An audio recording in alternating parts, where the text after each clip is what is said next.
I'm Sarah and I'm part of the SmartFlex heat pump trial that Project Leo are carrying out in Deddington and the wider Oxfordshire area. Heat pumps are potentially the solution for parts of the country that need to come off fossil fuels. So the trial actually takes control of my heat pump itself, but it does it within my settings.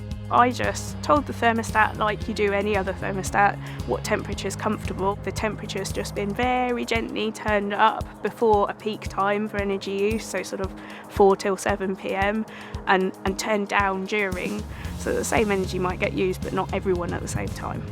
It's so easy, it's all about us making slight tweaks to our behaviour that together adds up to quite a powerful difference. It's nice to be part of something bigger. You might find out something new.